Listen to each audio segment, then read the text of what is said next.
चारों तरफ एक Repulsion. एक फील्ड जनरेट करता है। क्या जनरेट करता है? एक फील्ड जनरेट करता है। कोई चार्ज अपने चारों तरफ क्या करता है? फील्ड जनरेट करता है। फील्ड, इसी फील्ड को हम क्या बोलते हैं? इलेक्ट्रिक फील्ड बोलते हैं। ठीक है। उस फील्ड में कोई भी दूसरा चार्ज पार्टिकल आता है तो फील्ड क्या करती है? इसको इन्फॉर्मेशन पहुंचा देती है। इन्फॉर्मेशन कौन से स्पीड से ट्रैवल करती है? इन्फॉर्मेशन ट्रैवल करती है स्पीड ऑफ लाइट से। इन्फॉर्मेशन ट्रैवल करती है कितने से? स्पीड ऑफ लाइट से ट्रैवल करती है। यहाँ भाई तुम्हारे एरिया में जो है एक कोई चार्ज पार्टिकल प्लॉट आ चुका है। समझ लो बात। ये फील्ड जो है क्या करती है? इन्फॉर्मेशन पहुंचाती है। इसी फील्ड का नाम है इलेक्ट्रिक फील्ड। जैसे कभी आपने देखा है कि मैग्नेट है, मैग्नेट का नॉर्थ पोल को क्या करो, दूसरे मैग्नेट के नॉर्थ पोल के पास ले जाओ, कैसे मान सकता है सारे मैग्नेट को किसके आसपास दूसरा मैग्नेट है? बताओ। नहीं, नॉर्थ नॉर्थ रिपेल करता नहीं करता है? बताओ। नॉर्थ नॉर्थ रिपेल करता नहीं करता है? या फिर तुम नॉर्थ के पास Yes, sir. साउथ पोल को लेके जाते हो तो नॉर्थ साउथ को अट्रैक्ट कर लेता नहीं करता? Attract. कैसे मान सकता है कि मेरे आसपास साउथ आ गया? ये भी क्या करता है? फील्ड लाइन जनरेट करता है। ये भी क्या करता है? Attraction. फील्ड लाइन जनरेट करता है। ठीक है। तो जैसे यहाँ पे फील्ड लाइंस होती हैं, वो क्या करती हैं? दूसरे को अट्रैक्ट करती हैं। ठीक है। इस तरह चार्ज क्या करता है? चार्ज भी अपने चारों तरफ क्या करता है? फील्ड लाइंस एमिट करता है। उस फील्ड लाइन दूसरा चार्ज पार्टिकल आता है तो उसको हम समझाता है कि फोर्स, कोई दूसरा चार्ज आया है उसको क्या करता है? फोर्स एक्सर्ट करता है। उसको फोर्स एक्सर्ट करता है। ठीक है ना। और ये फोर्स होता है कितना आता है भाई? जैसे अर्थ होती है, अर्थ अर्थ अर्थ होती है। अब अर्थ पे कैसे, अर्थ के नजदीक तुम किसी पार्टिकल छोड़ते तो अर्थ क्या करते? खींच लेती नहीं खींच लेती? बताओ। अर्थ कैसे मान चलता है कि भैया यहाँ Yes, sir. मास पार्टिकल आ चुका? बताओ। अर्थ पर आंख है कि कहते नाक किसको लिया आपने देख लिया? अर्थ क्या करती है? अपने चारों तरफ क्या करती है? ग्रेविटेशनल फील्ड लाइंस क्या करती है? ग्रेविटेशनल फील्ड लाइंस क्या करती है? एमिट करती है। ग्रेविटेशनल फील्ड लाइंस से कोई भी मास पार्टिकल आता है, उस मास पार्टिकल पे क्या करती है? उस मास पार्टिकल पे वो फोर्स एक्सर्ट करती है। कितना करती है? एमजी करती है। अरे करती नहीं करती है? इसी तरह कोई चार्ज पार्टिकल करता है, वो भी Yes, field sir. Lines emit करता है। तो फोर्स कितना एमिट लगा रहा है? तो बोला k times of Q naught upon कितना r Q times of r। यही मैंने बात की थी। ये फोर्स हमारा आता नहीं आता है? r जो है उस चार्ज का पोजीशन वेक्टर होता है जिस पे हमें फोर्स निकालना होता है। यस और नो गाइस? यस और नो? Yes, sir. चार्जेस का नेचर सेम है, फोर्स रिपल्सिव होता है। फोर्स का डायरेक्शन नहीं होता जो r का होता है, चार्ज का नेचर अपोजिट होता है। तो विद साइन रखोगे तो डायरेक्शन क्या हो जाएगा? r के उल्टा हो जाएगा। डायरेक्शन r के उल्टा हो जाएगा। ठीक है ना। तो इलेक्ट्रिक फील्ड को डिफाइन कैसे करते हैं? इलेक्ट्रिक फील्ड तो लाइंस, इलेक्ट्रिक फील्ड दो चीजें होंगी, एक तो हमारी फील्ड होती है, दूसरा होती है इलेक्ट्रिक फील्ड इंटेंसिटी। ठीक है। तो इलेक्ट्रिक फील्ड कैसे डिफाइन करते हैं? अब बोलते हैं कि it is the imaginary space. ठीक है। एक इमेजिनरी स्पेस होता है किसी चार्ज पार्टिकल के चारों तरफ, जिसमें क्या होता है? कोई दूसरा चार्ज पार्टिकल क्या करता है? इलेक्ट्रिक फोर्स एक्सपीरियंस करता है। It is the imaginary field so खेत टाइप का imaginary space. Imaginary space electric field को मैं डिफाइन कर रहा हूँ। ठीक है ना। जैसा कि बोर्ड एग्जाम में आप लिखने आ गया, इमेजिनरी स्पेस सराउंडिंग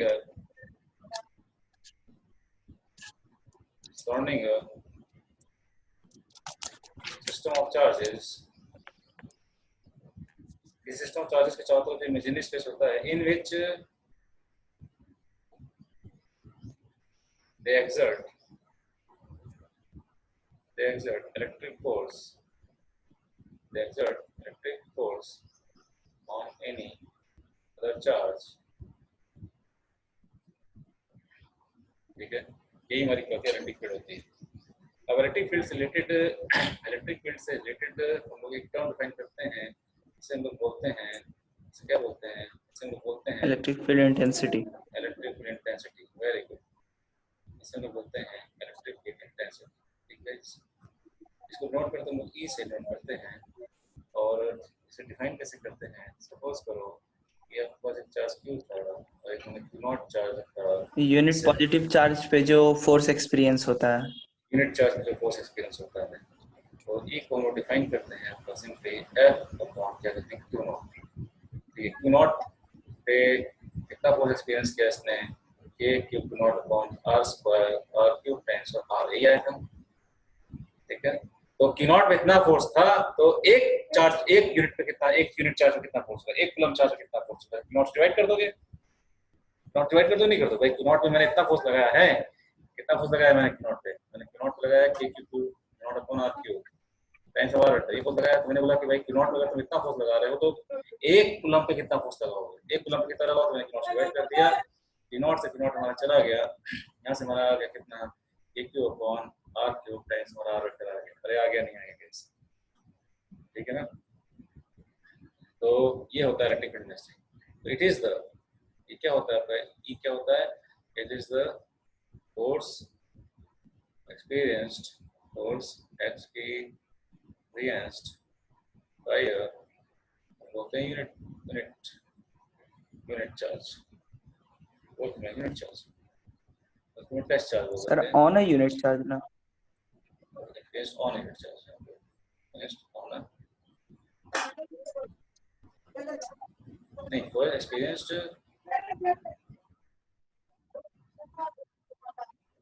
by वही यूनिट टेस्ट चार्ज कितना फोर्स एक्सपीरियंस करता है, ठीक है, force experience by unit test charge. तो इसकी वैल्यू कितनी आती है, जब ये आ गई AQ upon R cube times of R vector आ गई, और यहाँ से दिख रहा है कि ये कैसी क्वांटिटी है, ये भी आपकी वेक्टर क्वांटिटी है, यूनिट क्या हो जाएगी, न्यूटन पर कूलम कितना फोर्स आ रहा है आपका। सपोज करो कि किसी चार्ज के कारण किसी पॉइंट पे इक्वल की आती है, सपोज करो कितनी आती है, 10 न्यूटन पर कूलम आती है। हाँ, किसी चार्ज के कारण किसी पॉइंट पे इलेक्ट्रिक फील्ड इंटेंसिटी वैल्यू कितनी आती है, 10 न्यूटन पर कूलम आती है। तो मैं अगर वहां पे 2 कूलम चार्ज लेके जाऊंगा तो उसमें कितना फोर्स आएगा बताओ। मैं सपोज किया मैंने कोई चार्ज को दिया है, मैंने बोला कि भैया इसके कारण जो है इस पॉइंट पी पे ई की वैल्यू आ रही है, कितनी आ रही है, 10 न्यूटन पर कूलम आ रही है। इस पॉइंट पी पे मैं मान लो अगर 2 कूलम लेके आऊंगा तो कितना फोर्स एक्सपीरियंस करेगा, 20 न्यूटन। 20 Newton, very good. पर कूलम 10 न्यूटन है तो 2 कूलम पे कितना न्यूटन, 20 न्यूटन, डबल हो गया नहीं हो गया बताओ। पर कूलम पे 10 न्यूटन फोर्स लगा रहा है तो 2 कूलम पे कितना लगेगा, 20 न्यूटन लगाया, और 3 कूलम आ गया कितना फोर्स लगेगा बताओ, 3 कूलम पे कितना न्यूटन, 20 न्यूटन। यही है इलेक्ट्रिक फील्ड। इलेक्ट्रिक फील्ड और इलेक्ट्रिक फील्ड की नया कंसेप्ट नहीं, वही चीज है, थोड़ा सा बस सिंगल चार्ज प्रॉपर्टी हो जाती है। जो एफ का एफ होता है, एफ जो है क्यू क्यू नॉट दोनों डिपेंड करता है, जबकि ये क्या होता है, ये आपका टेस्ट चार्ज से इंडिपेंडेंट होता है, क्योंकि क्यू नॉट से क्या आपका इंडिपेंडेंट है, ठीक है। It is a property of what, पहली बात तो हमारी क्या होती है, वेक्टर क्वांटिटी होती है। कैसी क्वांटिटी होती है, वेक्टर क्वांटिटी, ठीक है। और क्यू को क्या रखना है, क्यू को विद साइन रखना है, पॉजिटिव पॉजिटिव रखो, नेगेटिव है तो नेगेटिव रखो, क्यू को विद साइन रखना है, ठीक है। और क्या करना है, आर का हेड, आर वेक्टर का हेड, ठीक है, उस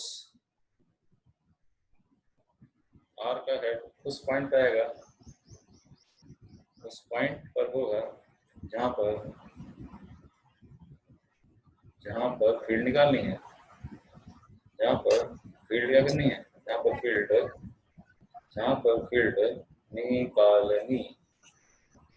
जहां पर फील्ड निकालनी, ठीक है। जहां पे निकालनी है तो आपका हेड इसी पॉइंट पे आएगा। और ये क्या होता है, ये सिंगल प्रॉपर्टी है, प्रॉपर्टी ऑफ सिंगल चार्ज है, दो चार्ज प्रॉपर्टी नहीं है, ये प्रॉपर्टी ऑफ सिंगल चार्ज। तो यहाँ पे क्यू नॉट नहीं आ रहा है, ये प्रॉपर्टी ऑफ सिंगल चार्ज की प्रॉपर्टी है, ठीक है, प्रॉपर्टी ऑफ सिंगल चार्ज। तो क्या होता है कि जो इलेक्ट्रिक फील्ड होती है वो टेस्ट चार्ज से क्या होती है, इलेक्ट्रिक इंटेंसिटी अपनी टेस्ट चार्ज से इंडिपेंडेंट होती है। इलेक्ट्रिक फील्ड इंटेंसिटी क्या होती है, is independent of what, is independent of test charge.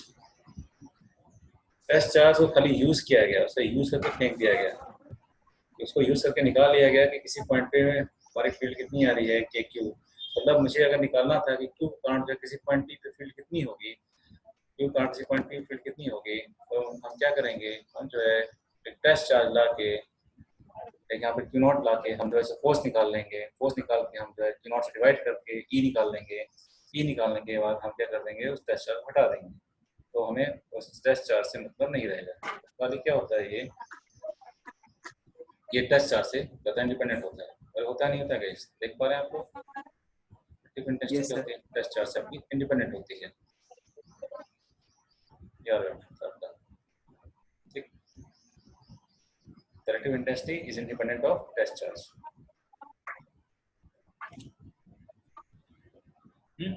अच्छा, एक चीज और होता है इसमें, जो टेस्ट चार्ज होता है, टेस्ट चार्ज बहुत छोटा होना चाहिए। इसको कई बुक्स में जानते हो ऐसे डिफाइन करते हैं, E इज इक्वल टू लेते हैं लिमिट ऑफ जो टेस्ट चार्ज P नॉट होता है टेंडिंग टू 0 होता है F अपॉन P नॉट लिखते हैं। ये क्वेश्चन पूछा भी गया है, भाई ऐसा क्यों लिखते हैं, P नॉट ना छोटा क्यों लिखते हैं, P नॉट टेंडिंग टू 0 क्यों लिखते हैं। इसकी वैल्यू बशर्ते वही आ जाती है, फिर आपकी K cube upon R cube times of R vector ही आ जाती है। लेकिन जो उन्होंने निकाला था ना आपका कि भैया ये बताओ कि ये जो टेस्ट चार्ज जो यूज करते हो उसकी वैल्यू टेंडिंग टू 0 क्यों लेते हैं, बहुत छोटी लेते हैं, ताकि वो बहुत छोटी। दूसरे पे इलेक्ट्रिक फील्ड ना लगा दें। हाँ, ये होता क्या है कई बार कि अगर ये बड़ा ले लोगे तो जो सोर्स चार्ज है, ये हमारा क्या आपका सोर्स चार्ज है, सोर्स चार्ज के डिस्ट्रीब्यूशन को अफेक्ट ना कर दे। ठीक है, ये हमारा पी नॉट क्या हमारा टेस्ट चार्ज है, पी नॉट हमारा क्या टेस्ट चार्ज है। तो अगर पी नॉट बहुत बड़ा ले लोगे ना तो क्या करेगा, वो सोर्स चार्ज के डिस्ट्रीब्यूशन को अफेक्ट कर सकता है। कई बार ऐसा होगा, सपोज करो कि मान लो अपने पास क्या, अपने पास स्फीयर है, स्फीयर का चार्ज क्यों है, और हमें जो है स्फीयर का चार्ज हमारा क्या कहता है डिस्ट्रीब्यूटेड था आपका, और हमें जो है स्फीयर करंट जो हमें कहते हैं कि इस पॉइंट पी पे, किसी पॉइंट पी पे हमें क्या निकालनी है, हमें फील्ड निकालनी है। और इस पॉइंट पी मुझे फील्ड निकालनी है तो इसके लिए यहाँ पे टेस्ट चार्ज लेके आऊँगा, अरे लेके आऊँगा नहीं आऊँगा बताओ। अब ये होगा, अगर ये बहुत बड़ा होगा तो ये जो डिस्ट्रीब्यूशन है, इस डिस्ट्रीब्यूशन को ये अफेक्ट कर देगा नहीं कर देगा। अब जो चार्जेस यहाँ पे Yes, sir. ये चार्जेस जो यहाँ पे यूनिफॉर्मली डिस्ट्रीब्यूटेड थे, अगर ये बड़ा हो जाएगा तो उनको क्या कर देगा, ये इंड्यूस कर देगा, रिपल कर देगा, ए प्लस रिपल कर देगा, सारे पॉजिटिव वाले क्या हो जाएंगे, ये क्या हो जाएंगे क्योंकि Repel. नॉन, हाँ रिपल होके सारे पॉजिटिव यहाँ पे भाग आएंगे, नहीं यहाँ भागेंगे बताओ, सारे पॉजिटिव यहाँ Yes, भागेंगे sir. आपका, और यहाँ पे क्या आ जाएगा, यहाँ पे आपका जो है, Negative. हाँ यहाँ पे आपका पॉजिटिव नहीं रहेगा, यहाँ पे क्या होगा निगेटिव हो जाएगा। ठीक है, यहाँ पे क्या आएगा निगेटिव आ जाएगा।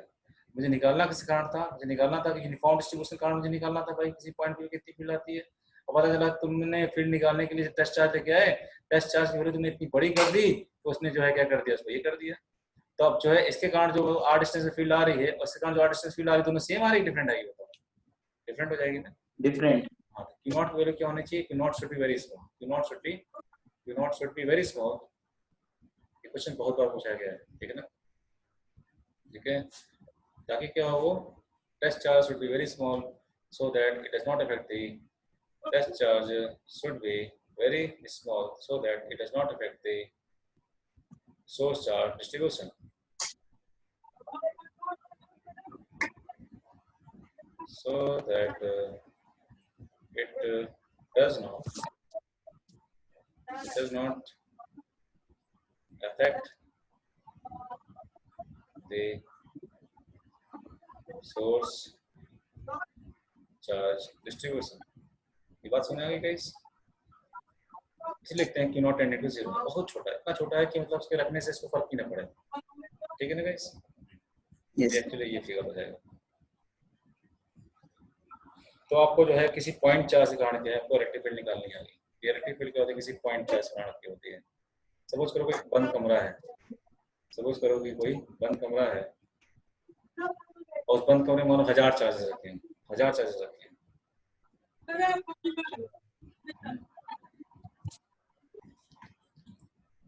उन्होंने बोला जैसे कोई मैंने 3 डायमेंशन ले लिया अपने पास, 3 डायमेंशन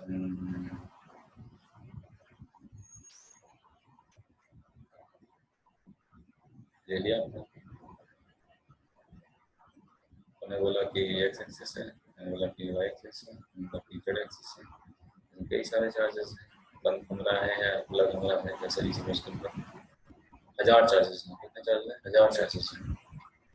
2 भी है, 2 भी है, 1000 भी है। और बोला इन सबके कारण किसी पॉइंट पे, अब बोलने बोला पी पे जो फील्ड आ रही है उसकी वैल्यू कितनी आ रही है, बोला 100 न्यूटन पर कूलम आ रही है। कितनी आ रही है, 100 न्यूटन पर कूलम आ रही है। तो अगर इस पॉइंट पी पे मैं अगर क्या करूँ, मान लो कि 1 कूलम चार्ज लेके जाता हूँ, ठीक है, तो उस पर कितना फोर्स लगेगा, नेट फोर्स कितना है उस पर, सॉरी मान लो कि मैं इसमें यहाँ पे 2 कूलम लेके जाता हूँ, 2 कूलम लेके जाता हूँ तो उस पर यहाँ पे नेट फोर्स कितना आएगा।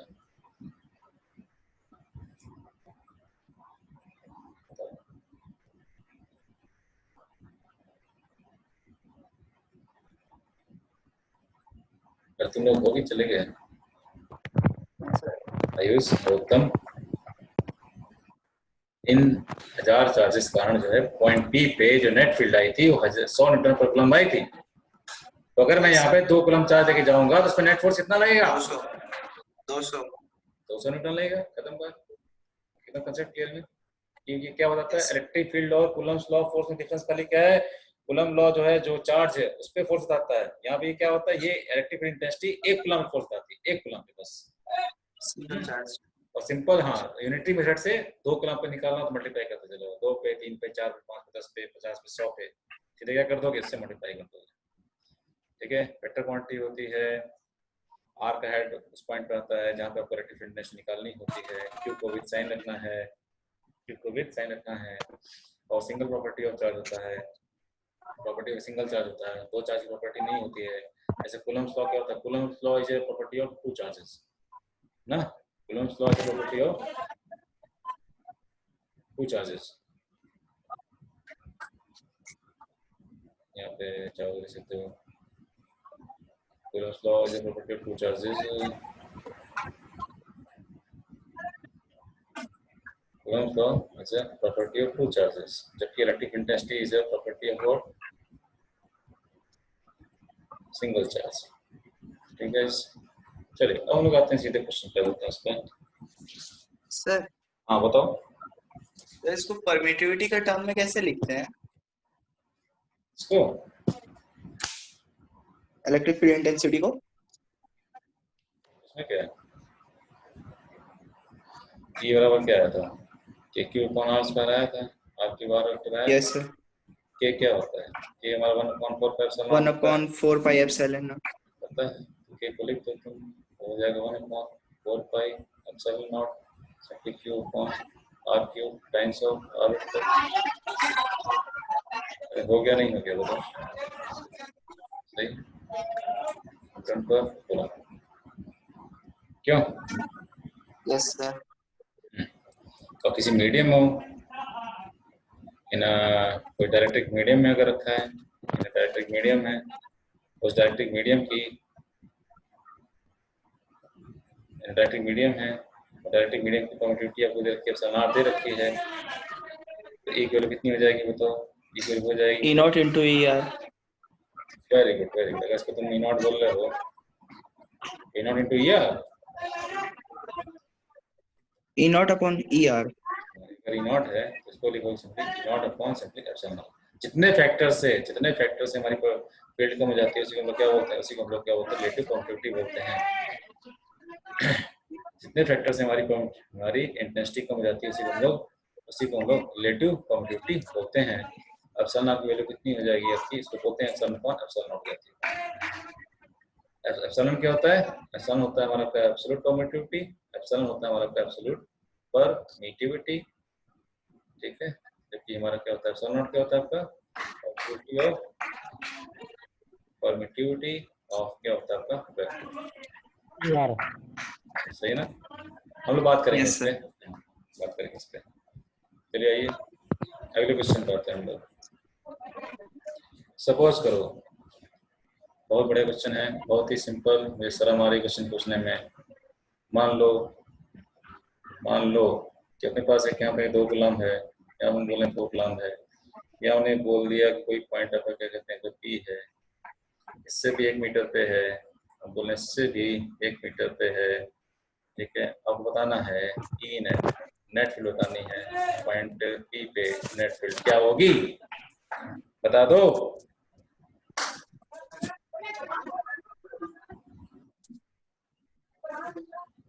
अरे बता दो कि नहीं बता दोगे, बताओ। एक मिनट सर। हाँ,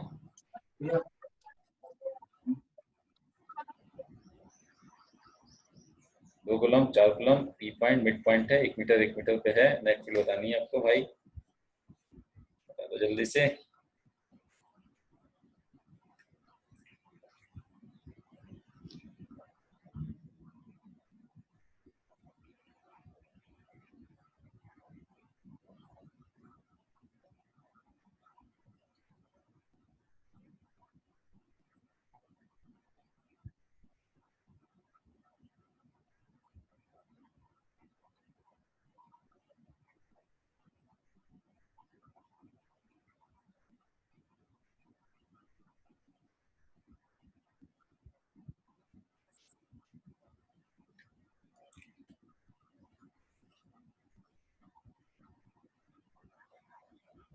वेरी गुड वेरी गुड।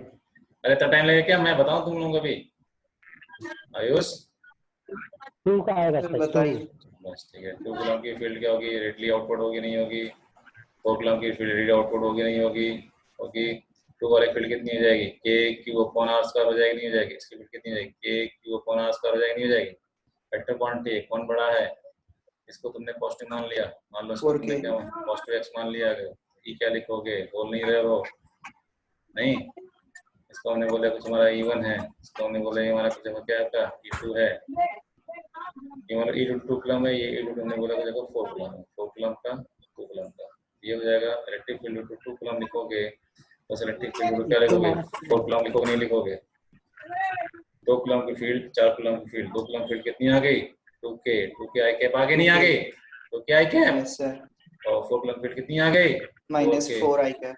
बहुत बढ़िया। 4K minus I cap. Net field कितनी आ गई? -2K times of I cap. -2 unit I क्या कैप। है? न्यूटन पर कूलम। अरे आ रहा नहीं आ रहा यस गाइस? सर। आ रहा है। This is the answer. अरे आयुष तुम कहाँ बैठे हो आयुष? आयुष तुम कहाँ बैठे हो? सर घर पे ही है, बाहर में अल्लाह और ऐसे मैच खेल रहा है, बाहर डेली का नाटक लगा है। अच्छा,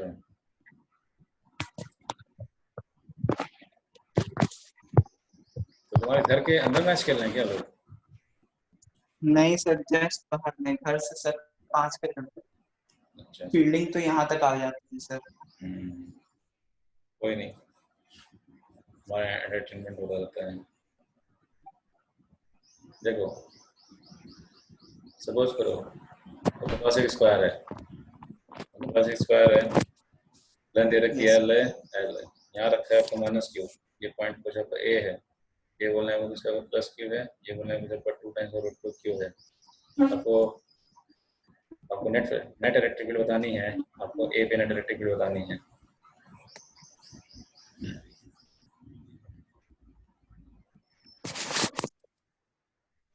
ये क्यों? हाँ वेरी गुड नरोत्तम, सही है।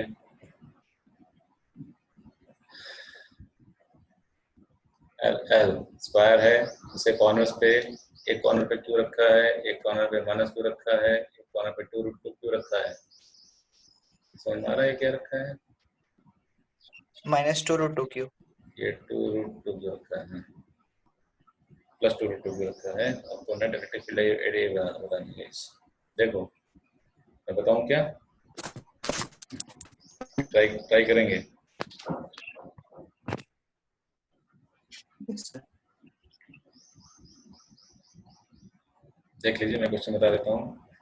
अब हमने बताया किसी पॉइंट चार्ज के कारण जो फील्ड होती है वो क्या होती है? रेडियली आउटवर्ड होती है। तो मतलब पॉइंट चार्ज है, फील्ड क्या होगी? रेडियली आउटवर्ड होगी। जिस भी दिशा में जाओगे फील्ड पॉजिटिव है तो रेडियली आउटवर्ड होगी, और नेगेटिव चार्ज होगा तो रेडियली क्या होगी? रेडियली इनवर्ड होगी। रेडियली इनवर्ड होगी, अरे होगी नहीं होगी? ऐसे Yes, sir. रेडियली इनवर्ड होगी, ठीक है ना? तो ये रेडियली आउटवर्ड है, ये हमारी क्या है? रेडियली इनवर्ड है। अब देखो ये पॉजिटिव है तो इसकी फील्ड रेडियली आउटवर्ड होगी नहीं होगी? इसकी फील्ड क्या होगी? रेडियली आउटवर्ड होगी। कैसे हो जाएगी? जैसे हो जाएगी नहीं जाएगी? हाँ कि ना होता? रेडियली आउटवर्ड, अरे हाँ कि ना? Yes, sir. इसकी फील्ड कैसे? ये भी रेडियली आउटवर्ड हो जाएगी नहीं जाएगी? बताओ, ये रेडियली आउटवर्ड हो जाएगी Yes, वैसा। sir. और माइनस की क्या होगी? माइनस की आपकी रेडियली इनवर्ड हो जाएगी नहीं जाएगी वैसा? हाँ कि ना गाइस? सही है ना? सही है, बोलो बोलो बोलो। अब क्या करें? Yes, sir. ये लेंथ कितनी हो गई? ये लेंथ L√2 हो गई नहीं हो गई? किसी पॉइंट चार्ज कारण फील्ड कितनी आ रही थी आपकी? KQ अपॉन आर स्क्वायर आ रही थी नहीं आ रही थी? कितनी आ रही थी? KQ अपॉन, अगर हम वैल्यू की बात करें, मैग्नीट्यूड की बात करें, E का मैग्नीट्यूड कितना आ रहा है? Simply KQ upon are square आ रहा नहीं आ रहा? बताओ। मैग्नीट्यूड की बात करें KQ अपॉन आर स्क्वायर होगा, और डायरेक्शन क्या होगा? Radially Yes, outward sir. होगा, आर वेक्टर लॉन्ग होगा, ठीक है? ओके, बहुत बढ़िया। तो यहाँ पे क्या हो गया? इसकी वैल्यू कितनी होगी? KQ, Q कितना है? 2√2Q, डिस्टेंस कितना है? L√2 का होल स्क्वायर, सही है क्या? Yes, sir. √2 KQ/L square. हाँ सही है। इसकी फील्ड कितनी होगी? ये भी L है, ये कितना हो गया? ये भी हो गया, तो KQ अपॉन कितना हो गया? KQ upon L square. L square. Very good Narottam, very good, बहुत बढ़िया। इसके अंदर होगी KQ अपॉन कितना हो गया? L स्क्वायर हो गया, सही है guys? -KQ. Very good very good. मैंने रेफरेंस फ्रेम अटैच कर दिया, एक्स एक्सिस है हमारी, क्या की वाई एक्सिस है, ठीक है ना। कंपोनेंट निकालेंगे नहीं निकालेंगे, कंपोनेंट निकाल लो। देखो इसका कंपोनेंट किधर आएगा, नहीं आएगा इसका कंपोनेंट, कितना है ये 2, ये 2 से 2 चला जाएगा, रूट 2 का स्क्वायर 2, 2 2 चला गया, रूट 2 बचा। भाई आपका क्या है 45 डिग्री होगा नहीं होगा, देखो 45 डिग्री होगा नहीं रूट होगा, 2 के सिंपली एक के क्यू अपॉन एल स्क्वायर आ जाएगा नहीं आ जाएगा, बताओ cos 45 1 अपॉन रूट 2 चला जाएगा। Yes sir. इस तरह इसका भी कितना हो जाएगा sin एक 45 वाई में भी के क्यू अपॉन एल स्क्वायर भी आ के क्यू जाएगा। L square. और कई आपका खत्म हो चुका नहीं खत्म हो चुका, बताओ यस सर। तो अपने पास क्या बचा, इसने इसको मार दिया नहीं मार दिया भाई साहब, बताओ यस सर। क्या बचा, खाली यही बचा नहीं बचा बस वाई में एक। बस भाई ये बचा आपके पास, कितना हो गया, एक लाइन में आंसर आ गया, कितना आ गया, सिंपली 2 के Q upon L square times हमारा कितना माइनस ऑफ व्हाट चेक है न्यूटन पर, यस सर। यस और नो, सही है। Yes sir. उत्तम तुम्हारा आंसर ये आया था, 2 के Q upon L square minus 0, very good Narottam. क्यों भाई सबको क्लियर है क्या? तो मैं आज आप लोगों को एक इलेक्ट्रिक फील्ड की डीपीपी भेजूंगा, ठीक है। Yes sir. और 80 वर्मा में जो क्वेश्चन आपको करने हैं वो भी मैं आपको नोटिफाई कर दूंगा कि ये क्वेश्चन आप 80 वर्मा से लगा सकते हैं इलेक्ट्रिक फील्ड इंटेंसिटी के, ठीक है क्या? यस तो सर। कल की क्लास याद रखना है, कल की क्लास चलेगी 6 to 7:30, उसमें हम लोग स्टार्ट करेंगे गॉस लॉ, ठीक है। तो एक बार ट्राई करके देखना, तो शायद थोड़ा सा कुछ आप लोगों ने इलेक्ट्रिक पोटेंशियल पढ़ा नहीं है तो शायद थोड़ा दिक्कत हो सकती है, लेकिन थोड़ा सा पेशेंस रखेंगे तो मैं आपको समझ में आ जाएगा, ठीक है। तो एक बार पकड़ लेंगे ना गॉस लॉ, तो मतलब फिर जो है गॉस लॉ भी पैरेलली आपको खत्म हो जाएगा। जो कुछ समझ में नहीं आएगा वो मैं एक दिन बैठा के आप लोगों को समझा दूंगा कि पोटेंशियल क्या होता है, ठीक है। फील्ड तो मैंने बता ही दिया आप लोगों को फील्ड क्या होती है, खाली बस एक चीज बच रही है आपकी पोटेंशियल, इलेक्ट्रिक पोटेंशियल। तो वो इलेक्ट्रिक पोटेंशियल मैं आप लोगों को जो है एक दिन बैठा के बता दूंगा, तो वो भी समझ आ जाएगा गॉस लॉ में, ठीक गाइस। हेलो। Yes sir. तो आज की क्लास हम लोग यहीं खत्म करते हैं, मैं आप लोग को होमवर्क भेजता हूँ, अभी एक भी आप लोग लगा लेंगे। और अभी 6 बजे प्रवीण सर की क्लास है, मैं हाँ बताओ। इलेक्ट्रोस्टैटिक फोर्स और ग्रेविटेशनल फोर्स में सिमिलैरिटी क्या क्या है सर? इलेक्ट्रोस्टैटिक फोर्स और ग्रेविटेशनल फोर्स में सिमिलरिटी देखो क्या क्या है, देखो क्या है। जैसे हम लोग बात करते हैं कि ये आपका है ग्रेविटेशनल फोर्स है, ठीक है। अभी एक बार हम लोग इलेक्ट्रोस्टैटिक्स पढ़ लेंगे ना, एक हम लोग ग्रेविटेशन फिर से पढ़ेंगे, तो थोड़ा सा रिकॉल तुम लोगों को एकदम आसान लगेगा फिर कि ग्रेविटेशन तो कुछ है ही नहीं, मतलब इलेक्ट्रोस्टैटिक फोर्स। तो यहाँ पे क्या होता है, यहाँ प्रॉपर्टी कॉल्ड मास होती है m1 m2, यहाँ प्रॉपर्टी कॉल्ड क्या होती है, चार्ज होती है। प्रॉपर्टी कॉल्ड क्या होती है, चार्ज होती है। दोनों फंडामेंटल प्रॉपर्टी है कि नहीं है? मास भी फंडामेंटल यस सर। प्रॉपर्टी है, चार्ज भी फंडामेंटल प्रॉपर्टी है। दो मास पार्टिकल, पहले तो यही क्लियर हो कि मास can not be negative. Mass can not be negative, हाँ बस इसमें बस एक ही डिफरेंस होता है, charge can negative but mass can not be negative. हालांकि साइंटिस्ट ऐसा मानते हैं कि एक ऐसा वर्चुअल वर्ल्ड है जहाँ पे मास नेगेटिव होगा, लेकिन अभी तक इसका कोई प्रूफ मिला नहीं है। चार्ज के सिमेट्री पे उन्होंने ऐसी बात उन्होंने प्रोक्लेम किया है कि ऐसा भी कोई वर्ल्ड होना चाहिए जहाँ पे मास नेगेटिव होगा, लेकिन इसका अभी तक कोई वो नहीं मिला है, प्रूफ नहीं मिला है। मास मास पॉजिटिव होता है, इसलिए खाली अट्रैक्ट करता है, कितने से अट्रैक्ट करता है, gm1 m2 कोण r स्क्वायर से अट्रैक्ट करता है। Charges Yes, sir. दूसरे पर फोर्स लगाते हैं कितने, k q m2 कोण r स्क्वायर से फोर्स लगाते हैं। एक तो ये हो गया, ठीक, बस यही डिफरेंस है। सिमिलैरिटी है इनवर्स स्क्वायर लॉ। हाँ इनवर्स स्क्वायर लॉ, ये फोर्स प्रोपोर्शनल टू क्या आपका चार्जेस के प्रोडक्ट के और r स्क्वायर के इसके, यहाँ फोर्स प्रोपोर्शनल है मासेस के प्रोडक्ट के और r स्क्वायर के इनवर्स के, सही है क्या? और क्या होता यस है सर। और सर ये, दोनों में फोर्स एक्ट करेगा along the line joining the हाँ point. दोनों क्या होते हैं, दोनों सेंट्रल फोर्स होते हैं, दोनों क्या होते हैं, सेंट्रल फोर्स होते हैं। ये भी सेंट्रल फोर्स है, ये भी क्या है, सेंट्रल फोर्स है। सेंट्रल फोर्स क्या होते हैं, सेंट्रल फोर्स वो फोर्स होते हैं जिन फोर्सेस का डायरेक्शन क्या होता है, उस लाइन के लॉन्ग होता है जो लाइन उन दोनों पार्टिकल्स को ज्वाइन कर रही होती है। यहाँ पे देखो अगर इसने इसको रिपेल किया है किसी एफ से, तो उस फोर्स का डायरेक्शन जो है उसी लाइन के लॉन्ग है जो लाइन दोनों क्या कर रही है, ज्वाइन कर रही है। कभी ऐसा नहीं होगा, कभी ऐसा नहीं होगा कि ये लाइन ऐसे ज्वाइन कर रही है Q1 और Q2 को, तो ये इस पे फोर्स ऐसे लगा रहा होगा और ये इस पे फोर्स ऐसे लगा रहा होगा, समझ रहे हो?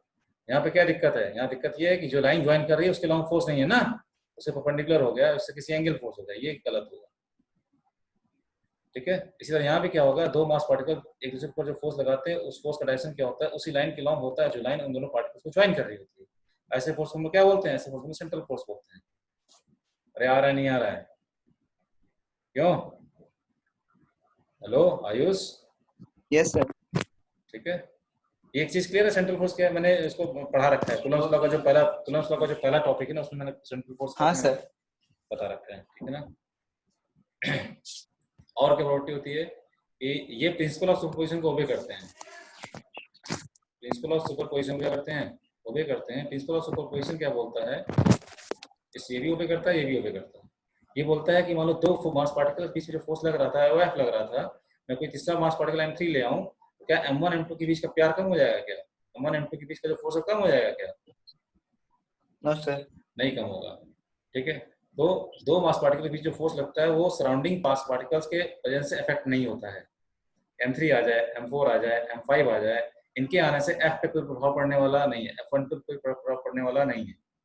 1-2 पे जो फोर्स लगा रहा था उतना फोर्स अभी भी लगाएगा, M3 M4 के आने से उस पर प्रभाव पड़ने वाला नहीं है। इसी तरह से Q1 पे Q2 जो फोर्स लगा रहा होगा उसमें सराउंडिंग कोई पार्टिकल Q3 आ जाए, Q4 आ जाए, उनके आने से Q1 Q2 के बीच जो फोर्स है वो इफेक्ट होने वाला नहीं है।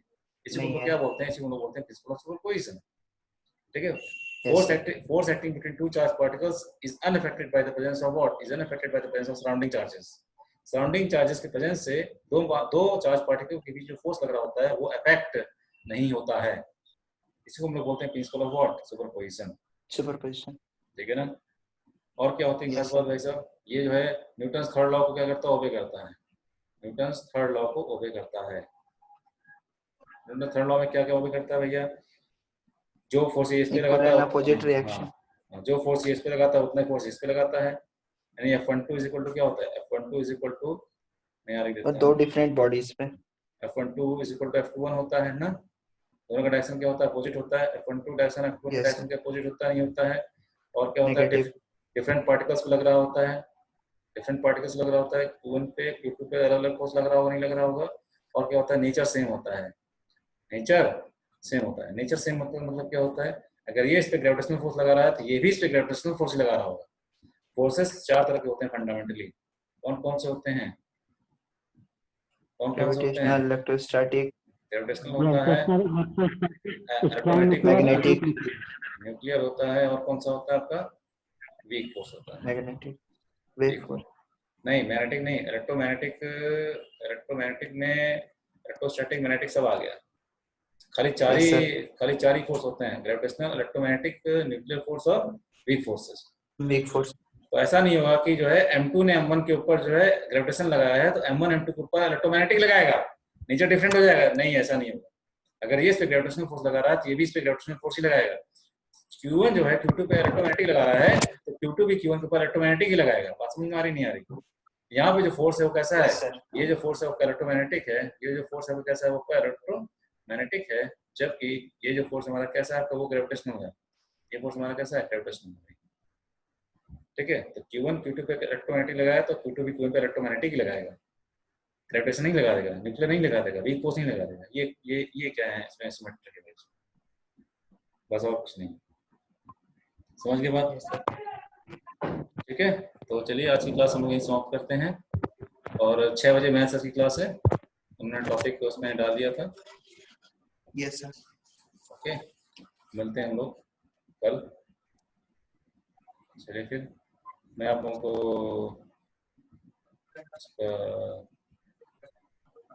नोट्स शेयर कर दूंगा अभी।